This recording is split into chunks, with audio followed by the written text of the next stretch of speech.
Y listo, ya estamos. Ok.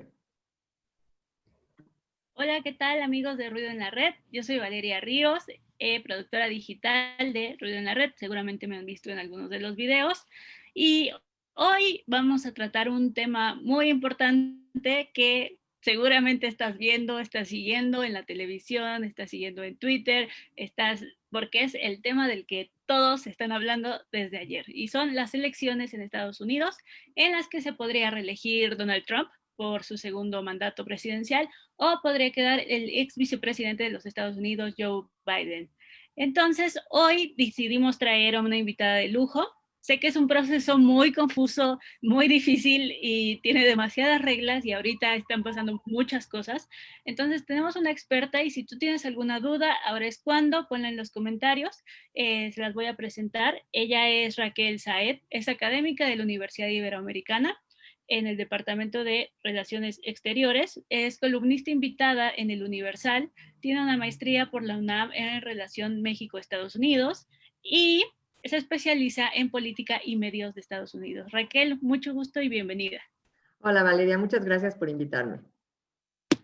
Raquel, cuéntame por favor algo que todo el mundo se está preguntando.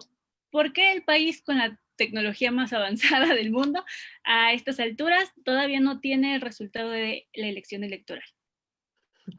Muy buena pregunta. Bueno, porque tiene que ver con la historia de Estados Unidos en realidad, porque es la forma en que ellos cuentan los votos, lo hacen de manera por estado, un poco para entender la razón.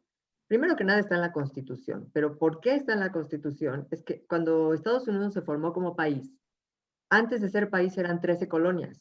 Entonces, en realidad lo que se esperaría de ese territorio que eran todos adyacentes, que se formaran 13 países diferentes, 13 estados diferentes. Entonces lo que decidieron hacer es un solo estado, un solo país que aglomerara a estos 13 estados. Por esa razón se llama Estados Unidos, porque son los Estados Unidos de América. Esa es la razón, o sea, como que no tuvieran un verdadero nombre, pero esa es su razón.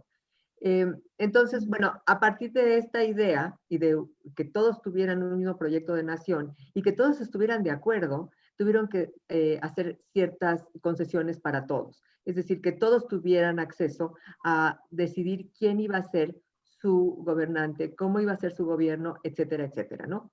Entonces, para eso nombraron a representantes. Estos representantes se asignaron de acuerdo a la cantidad de población que tenía cada uno de los estados, de estos nuevos estados. Y además se les dieron 2 senadores por cada uno de los estados. Entonces, así fueron formándose. Entonces tenemos estados, por ejemplo, como que en esos años era un estado, era una colonia y que se forma como estado, por ejemplo, el estado de Carolina del Sur, que tenía muchas plantaciones y poca gente, porque pues había muchos esclavos, pero esos no los No tomaban en votaba. cuenta, para lo cual después decidieron ellos darle un valor a los esclavos, que bueno, eso no te lo quiero contar porque es un poco reprobable y no viene al caso, pues. Pero lo que sí es que esto los lleva a tener una representación en el gobierno de la capital, que cambió de lugares. Y finalmente, en la Constitución, a la hora de que 10 años o cuántos fueron, 13 años después, se elabora la Constitución, decidieron, bueno, ¿cómo vamos a escoger al presidente de este país? ¿Cómo va a ser nuestra democracia? Y ellos se jactaban mucho en ese tiempo de tener una muy buena democracia, pero como tenían 13 Claro. entidades que se estaban uniendo, entonces decidieron, vamos a hacerlo de una manera en que todos se sientan tomados en cuenta. Y así asignan, de acuerdo a la población, más los 2 senadores, un número de votos electorales que son los que se van se eligen a unos electores, que son personas, y que son los que van y entregan los resultados en la capital, ¿no? Ahora, esto fue entonces, pero como está en la Constitución, no se ha podido cambiar. Sin embargo, una cosa importante que hay que decir es que en la Constitución no dice que todos los votos que se asignan a cada uno de los estados se tienen que dar completamente a la decisión final. Como por ejemplo, en el caso de Nebraska y el caso de Maine, ellos no dan los votos completos a la hora de la votación, sino que los dan de manera distrital. Y bueno, podrían haber modificado la Constitución, para lo cual necesitaban cambiar drásticamente, o sea, que el Congreso, las dos cámaras estuvieran drásticamente de acuerdo, más aparte cierta cantidad de estados. Entonces, pues, era muy difícil.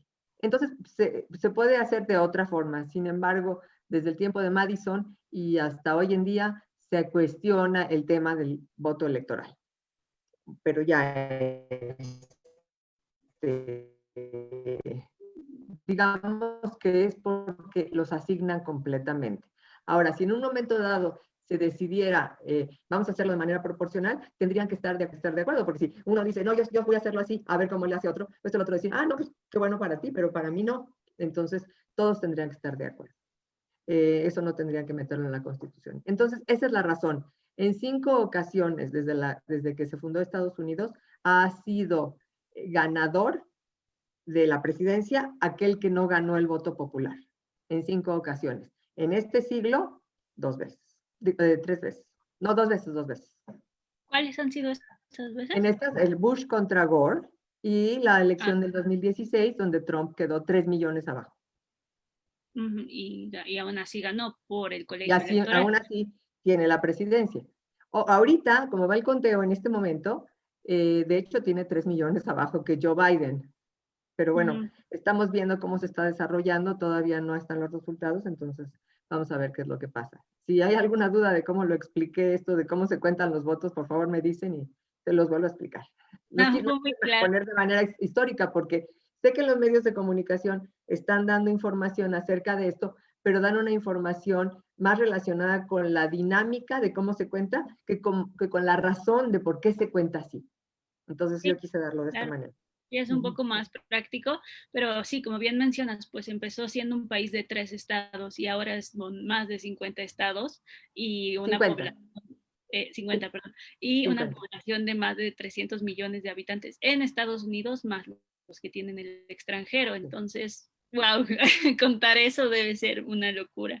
Y sobre todo en esta elección, vimos que está muy politizado el ambiente, vimos un año muy difícil con las protestas raciales y con el COVID y todo el impacto económico que tuvo. Hablan de que esta es la elección con más participación en la historia de Estados Unidos y es verdad, hablan es verdad. del voto por correo, que está siendo un problema.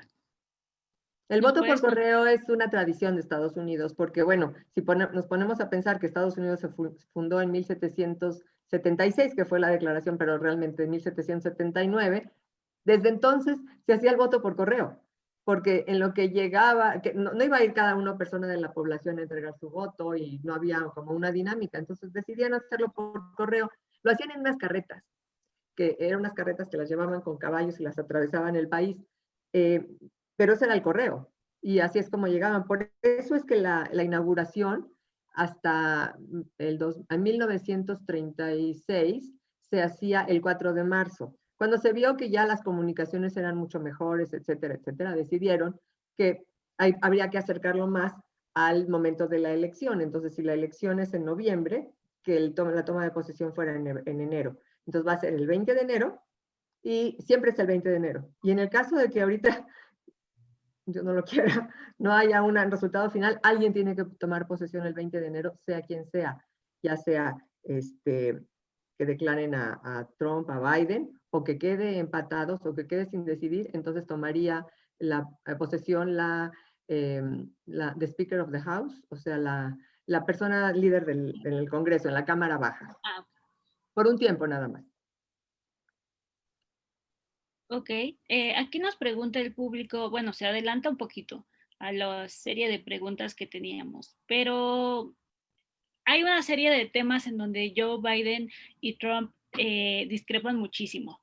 Y bueno, lo que atañe a nuestro país es sobre todo cómo cambiaría exactamente la relación bilateral, que si bien era de una cierta manera, pues desde siempre, hasta que llegó Trump, que se tuvo que reformular, pero ahora parece que se llevan bien. ¿Cómo tendría México que reformularse si llegara Joe Biden a la presidencia? Bueno, tendría que reformularse cómo se considera México a sí mismo. Yo creo que tendríamos que partir de ahí. Por ejemplo, yo pienso voy a pensar primero en Peña Nieto, ¿no? en el 2016, Peña Nieto decidió, por alguna razón inexplicable todavía a mi forma de pensar, invitar a Trump como candidato, todavía como candidato, a Los Pinos. Lo recibió en nuestra casa, en mi casa, tu casa, y lo recibió como si fuera ya un jefe de Estado. De hecho, le proporcionó el helicóptero, todo lo que necesitaba para que llegara y dijera lo que dijera. Se regresara a Phoenix a decir que de todas formas iba a construir el muro y que México lo iba a pagar. Y a seguir con un discurso divisorio. Ese fue el primer encontronazo donde nos vemos como subordinados a lo que suceda en Estados Unidos. Esa es la primera. Y la segunda, ha habido muchas, pero la segunda, ya con López Obrador, acudir a Washington. Eso es algo que también yo no me explico. Sobre todo teniendo un presidente que es tan firme en sus convicciones y nos dijo claramente a todos los mexicanos, yo no voy a salir del país hasta que por lo menos pasen 2 años. Y 2 años antes, y meses antes de que fueran los 2 años, porque todavía ni siquiera se cumplen, él acude a Washington, al llamado de Trump, en un momento electoral muy, muy álgido, y da un discurso muy adulador a Trump, que es parte de lo que le imponen a los jefes de Estado que van a visitar a Trump, y con el pretexto de que iban a inaugurar el tratado nuevo. Entonces, otra vez me pongo a pensar, ¿qué necesidad había? Porque entonces lo que está haciendo México, o el gobierno de México, como lo hizo Peña Nieto, es dar un espaldarazo a Trump, que es lo que estaba él buscando. Yo no sé si es lo más adecuado, en temas políticos no es lo más adecuado que ningún gobierno se meta en la política exterior de otro, y menos a llamado de alguno de ellos.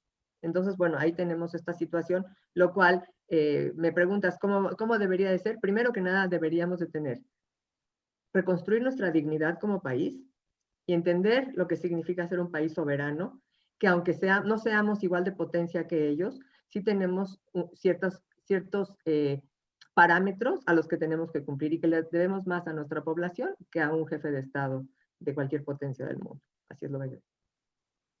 Claro, y hablando de esta subordinación, sí, justamente en materia migratoria, especialmente vimos en este sexenio unas cosas terribles, ¿no?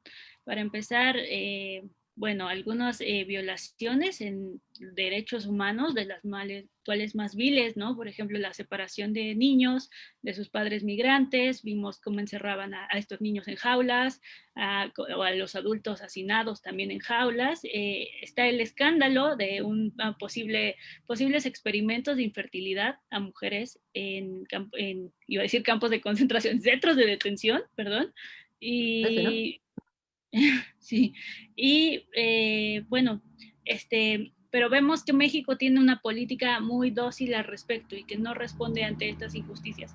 Sí. ¿Crees que esto seguiría pasando si se reelige Trump? Si se reelige Trump, sí. Sí, él va a exigir mucho, mucho sometimiento de parte del gobierno de México a sus requerimientos, a sus necesidades, que incluyen tener a la Guardia Nacional apostada en la frontera para que México actúe como tercer país, el famoso tercer país, porque las caravanas van desde Centroamérica hasta Estados Unidos pasando por México. Entonces, van en caravanas porque se van protegiendo. Y entonces también para hacerse ver que cuando lleguen ahí, que estén preparados para recibirlos. Ya que llegan ahí, Estados Unidos en su política está muy claro que está dispuesto a aceptar a refugiados, y esto se trata de aceptar refugiados. Aquí el problema es que a la hora de que llegaban ahí no los dejaban pasar. Entonces Trump le pidió a López Obrador que le mandara la Guardia Nacional para que no pasaran, para que además los recibieran en la frontera, y ahí tenemos todavía hasta ahorita, ya tiene esto más de año y medio, y están ahí en la frontera, centroamericanos que no pueden pasar, que no les han solucionado el problema. Eso es por un lado. Digamos, esa es la actuación de México ante una situación de este tamaño. O sea, aunque México tiene su propia soberanía, la está sometiendo a, yo quería decir necesidades, pero quisiera yo decirlo mejor con más claridad, a los caprichos del presidente de Estados Unidos. Entonces, bueno, esa sería una situación. Pero la otra situación es a la que tú te refieres. A los que ya están dejando pasar y que van con hijos, hay una estrategia también de estos migrantes que buscan refugio, que es ir con sus hijos a Estados Unidos. Entonces, ¿por qué? Porque hay una cosa que se llama la regla Flores, que nada más pueden estar hasta 3 semanas encerrados los niños con sus padres y después hay que dejarlos salir. Entonces, para cumplir con eso, entonces han mandado a los niños a otros lugares y a otros los han dejado encerrados y los han separado de los padres. Entonces tenemos a padres que ya se regresaron a Honduras o a Salvador o a estos países que están con problemas graves y tienen a los niños ahí. Algunos no, algunos los tienen detenidos en otros lados. El problema es que hoy en día hay reportados 545 niños que no encuentran ya a sus papás. Imagínense lo grave. Uf. Y con Joe Biden, bueno, sabemos que durante la administración de Obama fue cuando más deportaciones hubo. O sea, es una política migratoria diferente. Digamos que Trump no deja que entren, es defensivo, no sé si decirlo, pero con Obama, donde Joe Biden fue vicepresidente, pues hubo muchas deportaciones de gente que ya tenía su vida ahí. Entonces, ¿cómo esperaríamos un panorama si es que Joe Biden gana?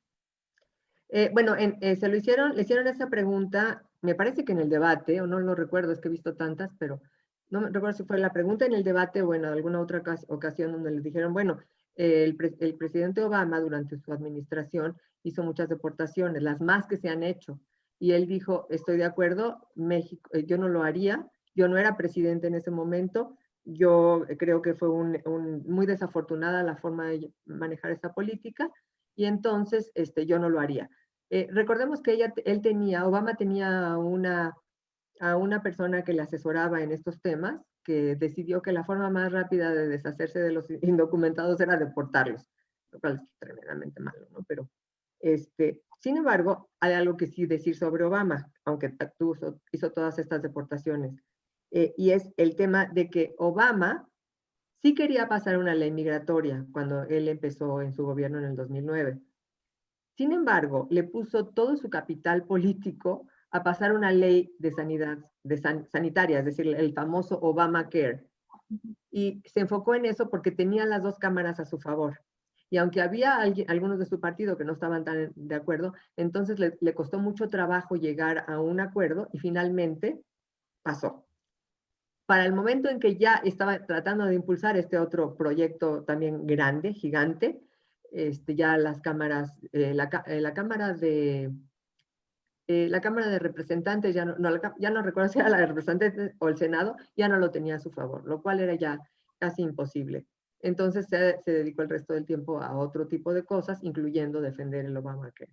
Entonces ahí es donde tenemos la situación con Obama. Y Biden dijo que él definitivamente no. Entonces, regresando al tema de la ley migratoria, él dijo que una de las cosas que estaría interesado en hacer es tratar de pasar una ley migratoria que llevara a los migrantes que están allá en un camino hacia la ciudadanía. Eso sería la propuesta que él tiene y la tiene muy clara. Pero también el tema de los Dreamers. Y esos Dreamers que están ahí, se llaman Dreamers por las siglas, pero en realidad es porque ellos fueron llevados en un sueño americano a Estados Unidos sin su propia voluntad y crecieron ahí y no conocen otra forma de vivir, no conocen otra cultura, otra sociedad. Y a estos sí los defendió Obama, a estos los apoyó, los hizo que se registraran en un programa para esto y finalmente los ayudó porque no pudo pasar esta ley a través de los republicanos que estaban en el Congreso, entonces hizo una acción ejecutiva. Y que, por cierto, Trump ha tratado de quitar. Creo que unas partes ya las quitó y además los tiene amenazados a muchos de ellos. Entonces ahí hay una situación donde sí, hubo muchas deportaciones de parte de Obama, pero también hubo una iniciativa de parte de Obama de legalizar a estos jóvenes que, bueno, ya son adultos, muchos de ellos, y que son parte de la economía y la sociedad norteamericana. Sí, como menciona Raquel, para los que se están incorporando apenas al live, estamos hablando de las elecciones de Estados Unidos de este 2020.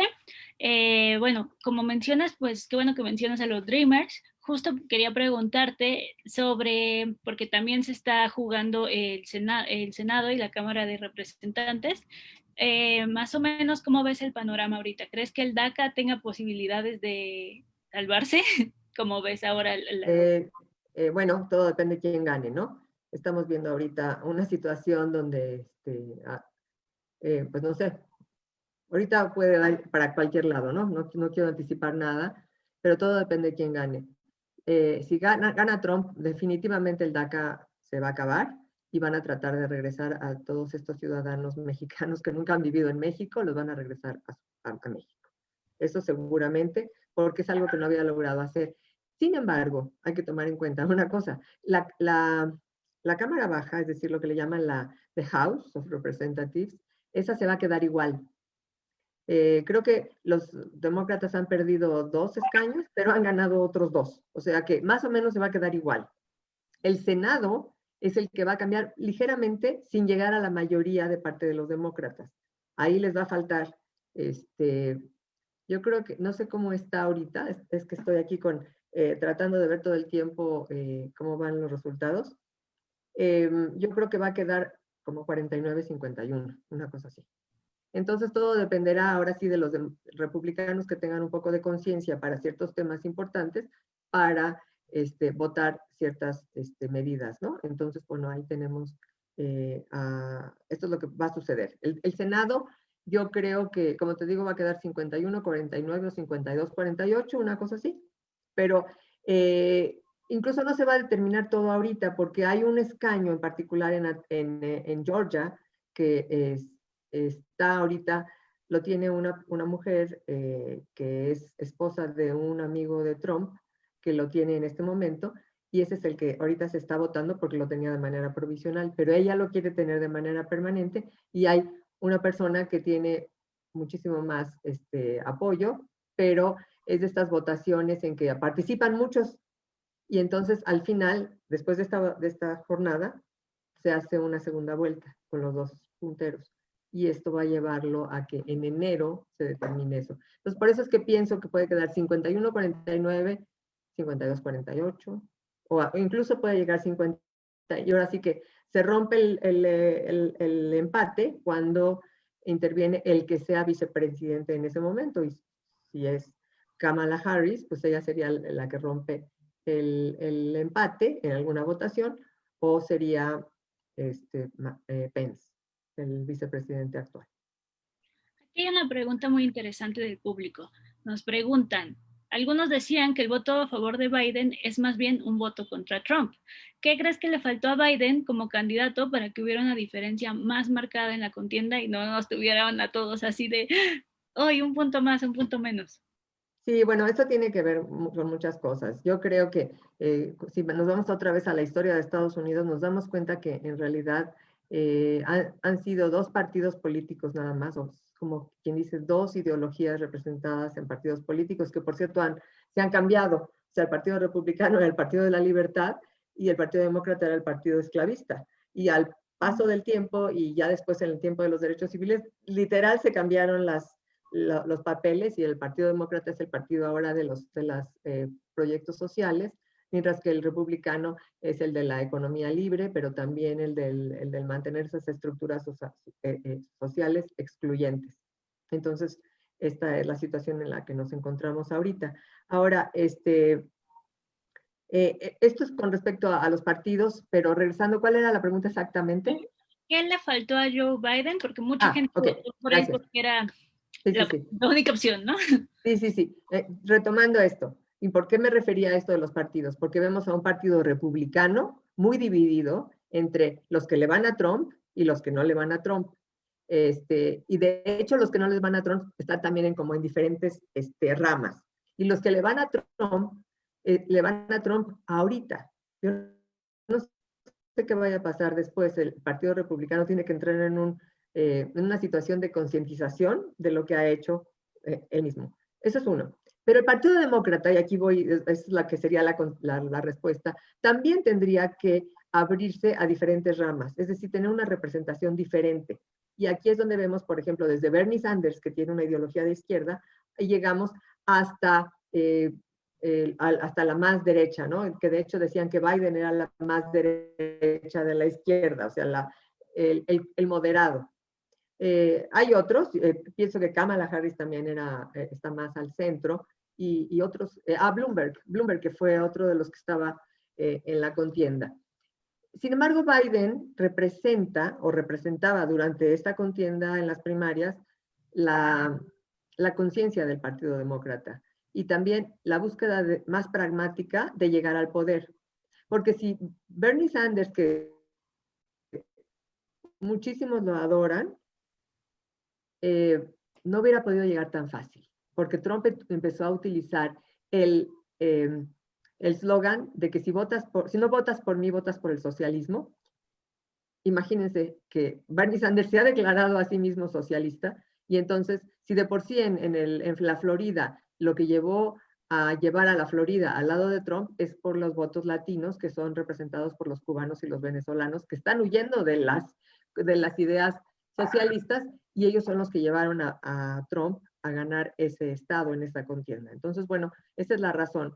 Y creo que para quitar a un demagogo como el que está ahorita en el poder, se necesitaba alguien con esas capacidades, o más bien con esas características, es decir, ser un político de medio, el centro, y tener muchísima experiencia, que tuviera un reconocimiento público de alto nivel, y que no estuviera elaborando su discurso al aire, ¿no? Sino que ya lo tuviera muy bien claro, y que, bueno, tuviera esa presencia en los medios y en todo como lo tiene Biden. Esa es la razón. Entonces, el voto en contra de Trump sí representa votar por Biden, pero también otras cosas. También representa los programas sociales, también representa regresar a las instituciones internacionales, representa, por ejemplo, tener acuerdos con diferentes países, representa, si vas a subir los impuestos, sea, unos impuestos que vas a subir porque son para apoyar a las causas sociales, y que no sintieras que que te suban los impuestos es porque el gobierno se quiere hacer más grande. O sea, son muchos temas, es como un abanico enorme, que además tiene diferentes niveles y diferentes grados hacia adentro y hacia afuera. Entonces, esa es la razón. Y sí, tal vez se necesitaría tener más propuestas. Biden, además, su edad es la otra cosa que lo acusaban muchísimo, que él no tiene la culpa, pero ahí está. Y creo que era más seguro, era más seguro en esta contienda que poner a alguien como Bernie Sanders o Elizabeth Warren. Claro, los radicales podían votar por el moderado, pero los moderados nunca votarían por alguien como Bernie Sanders, ¿no? Pero no, estamos hablando de la sociedad completa. Imagínense, llega Joe Biden, que está más o menos en el centro izquierda, digamos, si quieren ponerlo en esos términos, y entonces hace que mucha gente se identifique con él, incluyendo algunos personajes políticos, como por ejemplo John Kasich, que fue gobernador de Ohio y que es republicano, muy religioso, por cierto, y que está apoyando a Biden en este momento, y que es como líder de opinión. Entonces, ese tipo de personas era más fácil que las jalara Joe Biden a Bernie Sanders o a Elizabeth Warren, porque ellos no les están hablando a los de ultraderecha. De hecho, les están proponiendo en su plan político, les están diciendo, les vamos a quitar las armas, les vamos a subir los impuestos, les vamos y entonces ellos, que se sienten todos de por sí con una narrativa, que es la que tiene Trump, de que la sociedad norteamericana se puede acabar con este tipo de personajes, pues no. Creo que fue lo más seguro. Claro. Y hablando de eso, en julio vimos a Andrés Manuel López Obrador visitar la Casa Blanca, como bien ya mencionaste. Parece tener buenas relaciones con Trump en general, y no solo vimos a él, a Marcelo Ebrard, sino lo vimos en una cena acompañado de algunos de los hombres y una mujer de los más ricos de este país. ¿Qué significaría esto en un nuevo contexto, a lo mejor con Joe Biden? ¿Qué pasaría con estas relaciones? O sea, relacionándolo con el hecho de que López Obrador fue a Washington, o poniéndolo como, ¿qué va a pasar ya como aparte, como una relación aparte? Relacionándolo con el hecho, o sea, si ganara Joe Biden, ¿esto deja un antecedente ahí medio malo con el gobierno de México? Yo creo que Biden va muchísimo por allá, muchísimo más allá que un revanchismo. Sí se ha estado hablando de un revanchismo político. Decía, tú fuiste a apoyar a Trump, porque eso significa un espaldarazo político electoral. Tú lo fuiste a apoyar, ahora ¿qué pretendes de nosotros? Nosotros no te vamos a dar nada de lo que estés pretendiendo.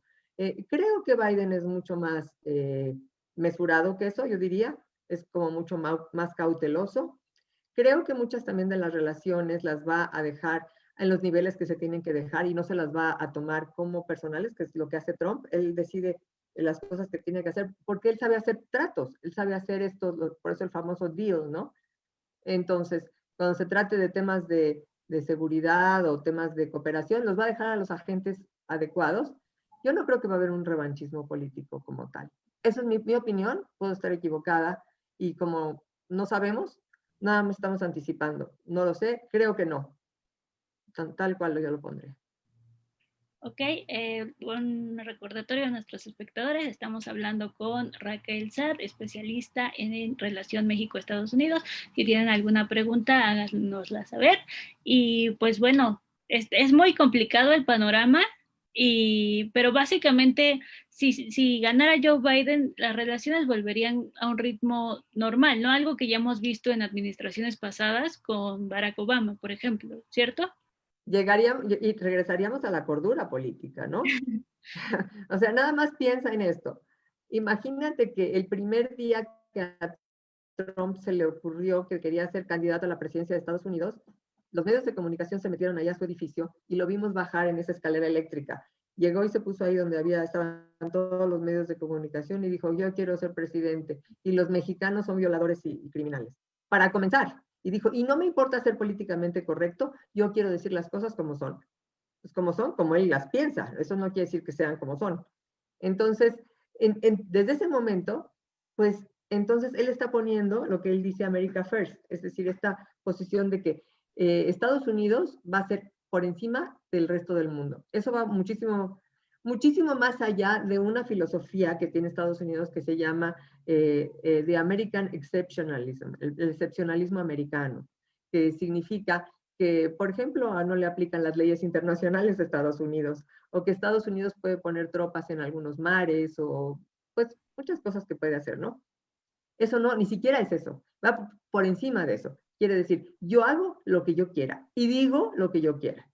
Y eso es lo que ha alimentado. Por un lado, ha creado todo un caos internacional, porque amenaza a la ONU, quiere salirse de la OTAN, se sale de la Organización Mundial de la Salud en el momento de la pandemia más fuerte que hemos vivido. Bueno, una serie de cosas. Pero a la gente interna, o sea, por afuera hace todo este caos, pero adentro está empoderando, no sé si es una palabra en español o no, pero le está dando poder a ciertos grupos que se sienten que esta imagen del macho, aunque sean mujeres también, es la que les corresponde. Les corresponde recuperar ese orgullo.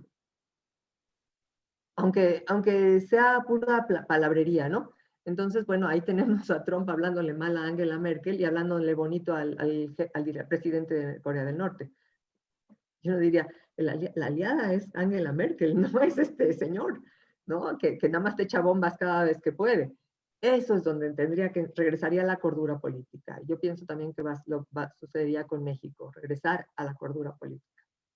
Siempre da esta sensación show de Donald Trump de que es un show, ¿no? De que es como un programa de televisión extraño, porque claro, él tiene mucha presencia mediática, mucha experiencia en los medios como celebridad más que como político.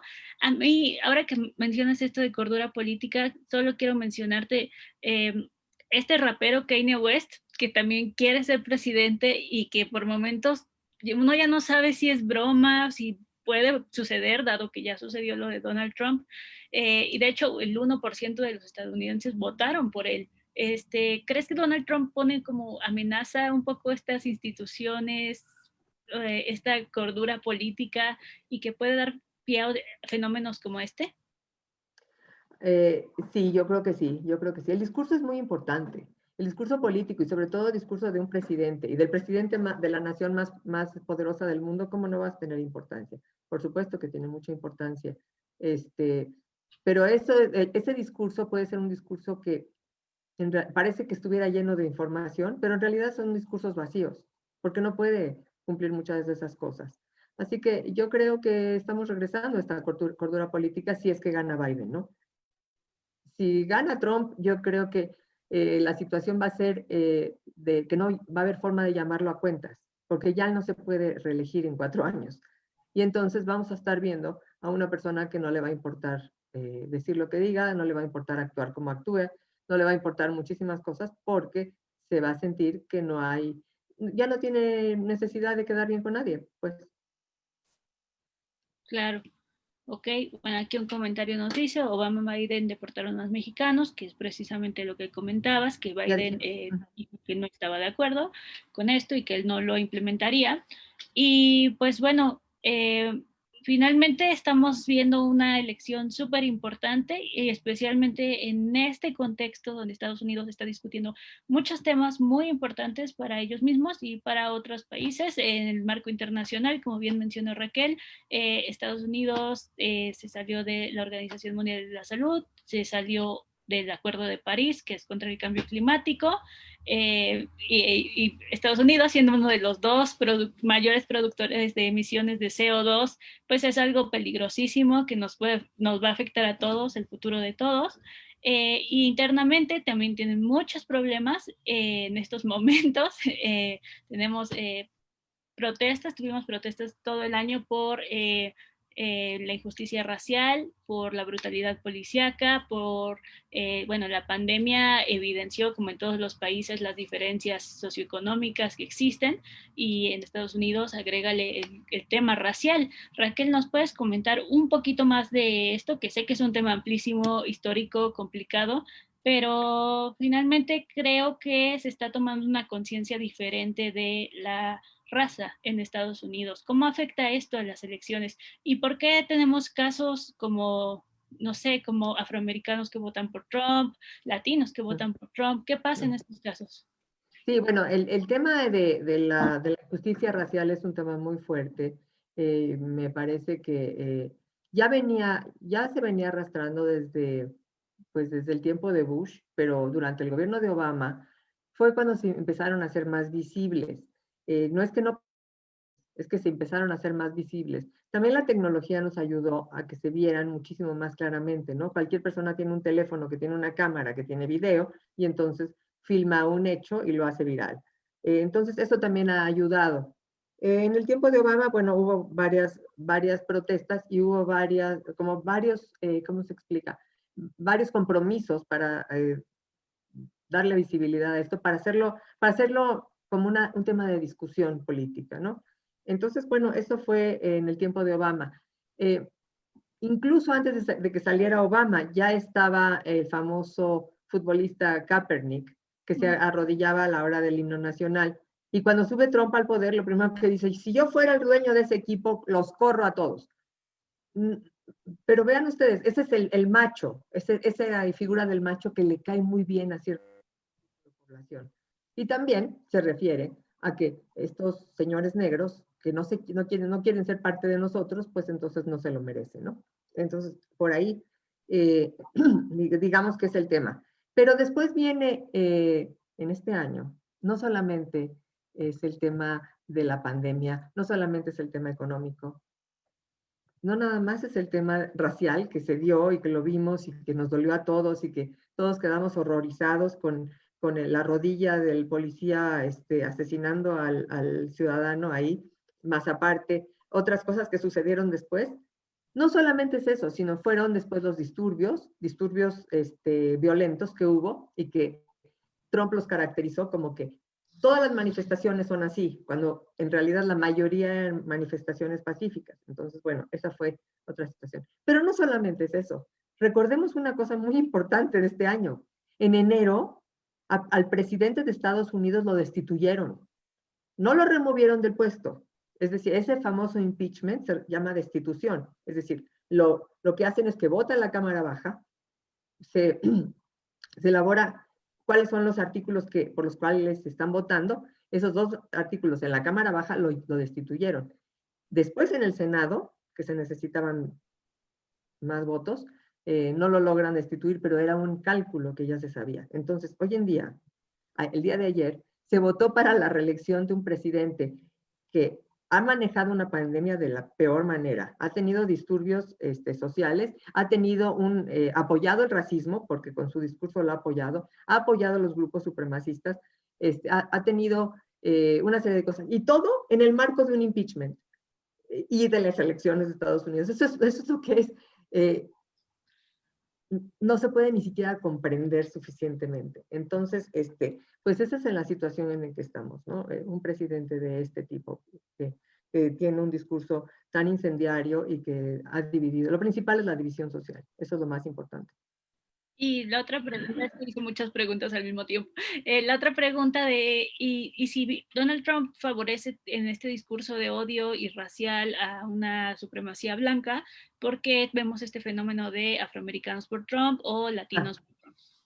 Yo creo que hay muchos de ellos que no están viendo el panorama completo. Me parece que, bueno, yo escribo mucho sobre los medios de comunicación en Estados Unidos en particular, pero sobre todo los efectos de los medios.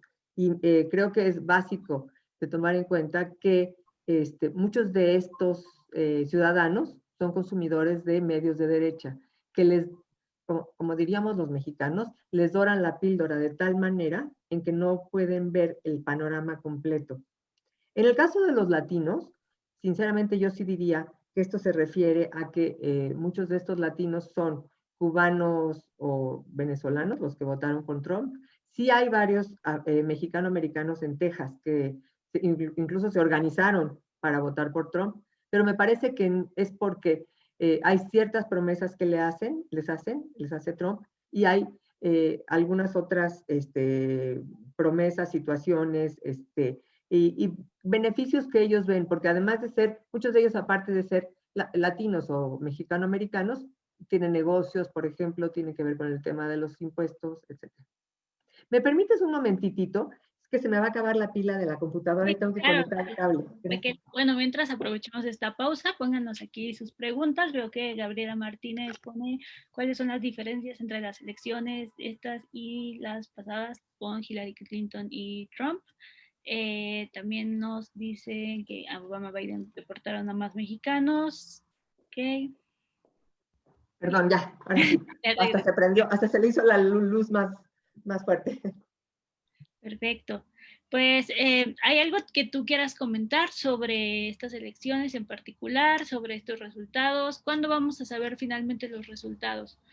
No lo sé bien. Bueno, ayer todos nos quedamos en duda. Primero, como eso de la 1:00 a.m, 1:30, vimos a Joe Biden diciendo que no se desesperen porque se veía como que el panorama se veía perdido para él, y él dijo, no, yo creo que esto nos va a beneficiar, no se preocupen, esténse alertas, y en los próximos días vamos a tener una solución ya contundente. Mientras, a seguir, bueno, Trump empezó a tuitear cosas así, hasta que después dijo, y voy a salir yo también a decir cosas, y salió ahí uno de los salones ahí en la Casa Blanca y dijo unas cosas así como, si no gano es porque me hicieron fraude, los que no votaron por mí es porque son demócratas y no merecen mi gobierno, y cosas así, todo lo que tenga que ver con separación, y que él no estaba dispuesto a que se contaran votos que no habían llegado el día de la elección, lo cual pues va en contra de la propia Constitución y él no lo puede hacer. Pero luego amenazó que iba a llevar el tema hasta la Suprema Corte, y como la Suprema Corte la tiene ahora a su favor, todo dependerá de que la Suprema Corte no se vuelva un espacio partidista, sino un espacio de la ley. Entonces no sabemos qué vaya a pasar en eso. Por lo pronto, en este momento, todavía no se llega a 270 votos por ningún lado. Sé que Michigan y Wisconsin, que eran dos de los estados, lo que le llaman el Blue Wall, ya los tiene Biden, pero bueno, faltan otros por decidir, especialmente Pensilvania, que es muy importante, y como 20 votos electorales, pues es significativo. Y está Nevada, Arizona, y también está dos estados en el este, que es Carolina del Norte y Georgia, ¿no? Entonces vamos a ver qué sucede con eso.